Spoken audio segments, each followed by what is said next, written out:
Hi, I'm Sriram, and in this video, I'm going to tell about transformers and how exactly they work and why their architecture has revolutionized the world of natural language processing. So let us begin. Before actually getting into transformers, let us get into look into the history a bit. Before transformers, the state of the art natural language models used to be word embeddings, RNNs, sequence-to-sequence vectors with attention. So these models were very effective in capturing long-range word relationships, though those were often limited to one file or maybe even a one paragraph of text. But they were not really suitable for something to work with a book or with multiple PDFs, as we are doing with models like ChatGPT and others today. So they can't even be trained, nor they can be able to process on such long information of text. The main problem with these models is they work very sequentially. That means they take inputs in a flow, one after the other, sequentially. Because of this, they cannot be parallelizable. According to Amdahl's law, the amount of parallelization benefit that you can get via GPU is actually proportional to the number of parallelizable units you have inside the software model. So unless it can be parallelizable, or if there is no scope of parallelization happening, they cannot take advantage of the GPU. And because of that, these models were not able to take advantage of the GPUs coming in the market. And thus they can be trained for longer periods on other things. That would be a huge waste of computation. And the other problems were its limited context window. Because they process text sequentially, they are unable to focus on multiple words simultaneously. And they were unable to scale up to processing larger amounts of text, which ultimately limited the context window. And also, the kind of embeddings they learn, the kind of representation, the internal representations they're going to learn, they're very highly static in nature. And because of that, it makes them quite often hard to adapt for a new vocabulary perhaps, or maybe a change in the tone. All this cannot be captured directly by these earlier models. So of these, one of the models that worked relatively better were sequence-to-sequence models with attention. This concept of attention is about establishing a relationship between one part of the sentence to its related segment in another part of the sentence. Because of this, there was a possibility of establishing some semantic understanding into the model. And with that, there came a revolutionary paper, Vaswani et al., Attention All You Need from 2017. A team of researchers from Google came up with an architecture where they completely removed the role of RNNs and LSTMs from models and they focused entirely on using the attention concept. And with that, they were able to come up with a highly parallelizable architecture that has proven to work very effectively with the natural language tasks. So let us get into that. A transform architecture is actually relatively simple despite its massively successful performance. It has two major units, an encoder and a decoder. Now let me tell you what an encoder does and what an embedding is. So let's say you're thinking about a sentence in Hindi. मैं खा रहा हूँ. So that sentence has some meaning. And when you're translating that into English, you cannot just focus on the word to word translation. You're actually translating that to some meaning inside your brain that has no language, but it has an understanding inside internally. You can think of embedding as something similar to that. When a model has been trained on millions of lines of text, it learns its own internal representation of the vocabulary and the meaning that are embedded within those text. What an encoder does is it translates a given input, a natural language sentence, into the language the model has been trained on. I mean, it has learned to be trained on. That internal language often is highly uninterpretable. You cannot understand that directly. There are actually research going on in that direction called mechanistic interpretation, where people are trying to decode what exactly is the embedding going to be, what the shared knowledge space is actually going to mean, or what a part of a neural network or a transformer architecture is actually going to need. But that's a very niche research work, and that is not yet proven to work. It's an NP-hard problem. So, in order to bring that abstract knowledge space into a natural language back, we use a decoder unit. This decoder unit, upon training in tandem with the encoder, that will transform a very abstract, low-dimensional embedding back into the vocabulary that the natural language has been trained on. For example, if it's a translation from language A to language B, it brings back the semantic meaning of the embedding, uses some skip connections and residual connections from the encoder, get some information, and then translate it back to the language B that you are targeting on. So that's an overview. Let us get into the internals. Each encoder has a feed-forward unit and a self-attention layer. So what the self-attention layer does is it works in parallel. So each of the input words in the sentence that you get in, each of them goes through a unique path to the self-attention. When it is going through that, there are some calculations happening internally to calculate the values of three things: a Q, a K, and the V. I'll tell you about this more in detail, but let's get a high level overview of what's happening now. So when these values are computed, the model will know how important a word is, or how important a word is related to the another word in the same sentence. So in the input that you're providing, and because of that, you, there is a semantic meaning established, and that is called the attention. And you get the embedding going internally. And then you pass it through a regular feed-forward neural network, which does some processing internally and enables it to appropriately go to the shared embedding space. Now, these values, Q, K, and V, what do they exactly mean? The value Q tells about what exactly are you trying to find. This Q value is computed by multiplying the input word you give with a trained matrix WQ. This trained matrix WQ transforms the given input into an understandable representation of the model that tells you what exactly it's trying to find. And then the K value, what are you comparing it against? So when I'm telling you about attention, it's all a relative concept from one go to other. So it tells you what exactly are you comparing it again. And that again is obtained by multiplying your input token with a trainable matrix. And then the value V is finally obtained. It tells what is it exactly that you receive after computing the values of Q and K. It's like an aggregation of information after trying to find what's the semantic relationship between the words of a sentence is.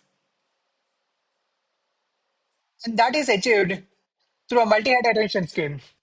So sometimes it is possible that words in a sentence are related to each other in multiple ways. Or sometimes you may have to go through multiple ways of looking at the relationships to exactly find the right relationship. That is made possible through a multi-head attention. And this is the most important part of the transformer. This is what enables the parallelization possible. Earlier, when I told you about the self-attention layer, I told you that each token passes through its own parallelizable path. So that part is the multi-head attention. And when a token goes to that, the V, K, and Q values are computed. And they're all concatenated together, pass through a linear function that uh, in turn leads to a vector of embedding, an internal embedding. So it passes from one encoder layer to another encoder layer to another encoder layer until it reaches to the top of the stack in a parallelizable fashion. So remember that only the multi-head attention is going to happen in parallel. The feed-forward neural network that cannot be parallels. That happens in a regular way. And inside that multi-head attention, there's going to be dot product attention. So the multi-head attention, each of those heads is actually a scaled dot product attention. So that is where the values of Q, K, and V are computed. Now, let us get to the another most important thing. Okay, we have seen a sentence and some words and the relative establishment of the meaning. But how does the model know where the order of the words, the order of the meaning that is being passed? That is made possible through something called a positional encoding. So this positional encoding captures some information that tells the relative position of words and then passes that information in the form of a vector to the model.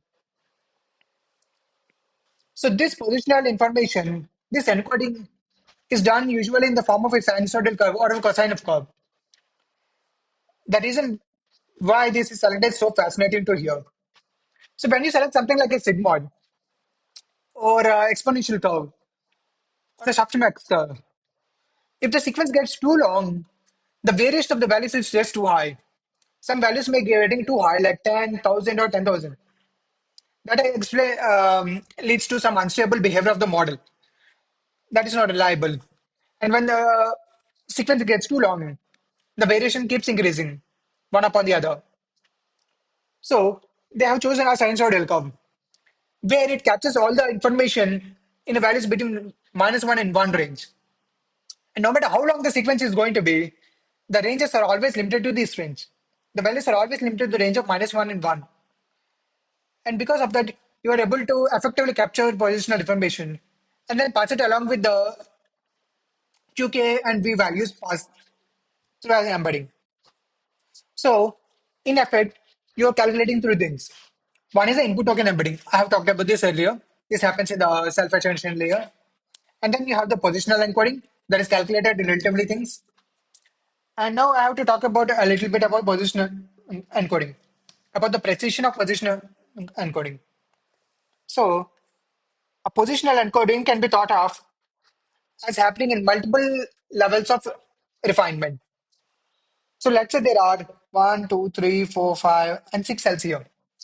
The first cell is only going to tell, just a minute. Ah. So the first cell is going to tell where in the sentence that token is going to lie. It's going to give a little number. Is it the beginning or the middle or the end? And then but that information is not enough to tell where exactly the word is. Because it only tells you that it gives a big idea of where the word exactly is. Where the word is not exactly. But when you want to know something exactly, you go down one level deeper. Within all those words, which are said to be in the beginning of the sentence, what's its, what is its relative position? That is captured by the cell tube. And then within those in the cell tube, which are in the beginning of the sentence, where exactly is the token lying? That is captured in the cell tree, and so on and so on. So the amount of precision, the amount of refinement that you're getting, that depends on the length of the positional encoding that you provide. Each of these is a sinusoidal value lying between -1 and 1. And then you have the final encoder output. That is just an amalgamation of the positional encoding and the input token embedding. Together, these both you provide to the feed forward neural network. And now I have to tell about another more important concept that has made the technology of transformers possible, and that is called a residual connection. We know that there is a problem with a very deep neural network. There's a problem of vanishing and exploding irradiance. And sometimes information gets lost when you have a very deep neural network. It is not possible to capture, hold all the information going forward. Sometimes information may be lost entirely because it's not important. But just because information is lost, you don't want the backpropagation to stop. You don't want the gradients update to be stopping. So that is why you just take an input from one of the earlier layers and connect it to one of the ahead layers, where it's possible that information may have stopped propagating. That way you keep the neural network alive. And this is what enables very deep neural network possible. A prime example is this the first paper that has actually introduced this connection. That is the ResNet by Microsoft. With the with the help of residual connections, they were able to build a neural network that is over 150 layers long. Yet, the number of parameters in that was much lower as compared to what's 16 layer ResNet. That is the most visible thing that a residual network provides. So, where exactly are these provided? In an encoded cell, after each multi-head attention, you provide a residual connection. And after each feed-forward neural network, you provide a residual connection. This helps the neural network to be alive, even if there are some useless information or something that is just driving the neural network to zero.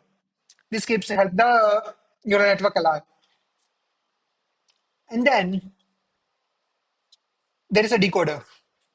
A decoder is just does the reverse. It has a self-attention layer again, and then it has a encoder to decoder attention layer. I'll tell you what exactly that is.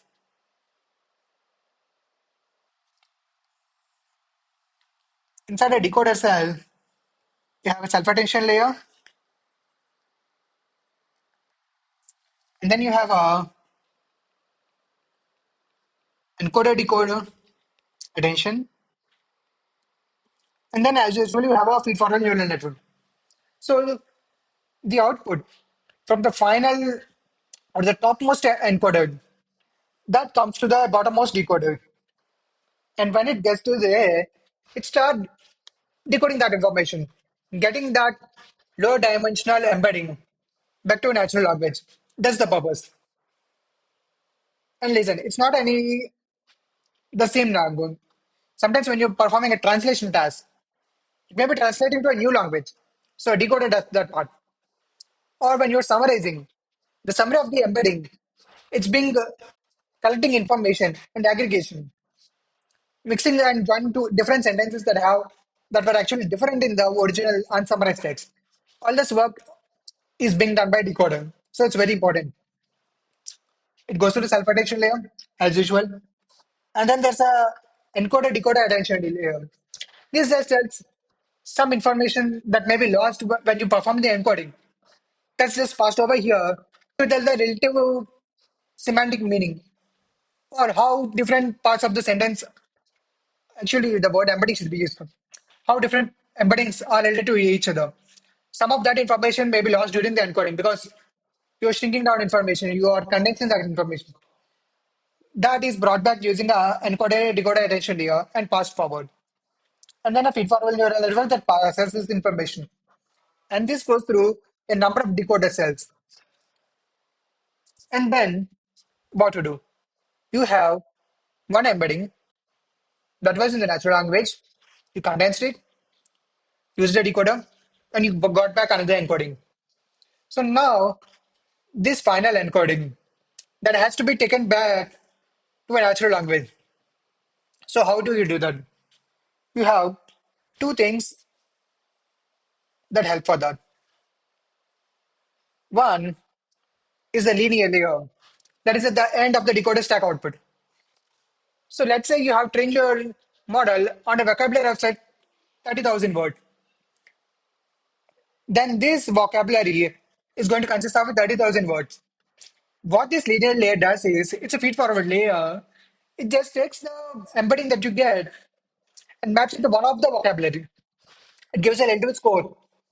Okay, this embedding is going to be the word zero in the vocabulary with the probability of this so and so. It gives a relative score, not a probability. It gives a score. It's a weighted distribution that's going to happen. And this distribution is not going to be helpful for you to make a ranking, to get the actual word. So you pass into a softmax layer again. This softmax layer gives a value between 0 and 1. So it gives a probability distribution of the embedding being the possibility of one of these vocabulary words. And then whichever of these cells is going to have the highest value. So that means whichever of these cells is most likely has the highest probability to be the word that the that the decoder has decoded the embedding with. That is going to be output out. And then you will just do the reverse mapping at the actual word for that language. That is how the decoder works. Transform is actually working so simple. It takes a sentence, it transforms it to an understanding that it does, and that understanding is unique to each training. That abstract semantic space cannot be reproduced, nor can be understood by human. So use a decoder, you get a natural language output back again. That's it. Since 2017, there have been many variations of the original transform architecture. Some of them have been used by image class such as VisionNet, Vision Transformer, and then you have a generative pre-trained transformer that uses self-supervised learning. So it learns how to complete sentences, how to translate sentences all by itself. It takes a sentence. So let's say it is being trained on a task of completing a sentence or text generation. So when it's passed some input 10 sentence, let's say there are 10 words. So it takes the first 9 words as the input. And then it takes the word from position 1 to the position 10 as the output. So it's like windows that are overlapping. It trains over these overlapping windows and understands the overlapping and thus learns to make the prediction.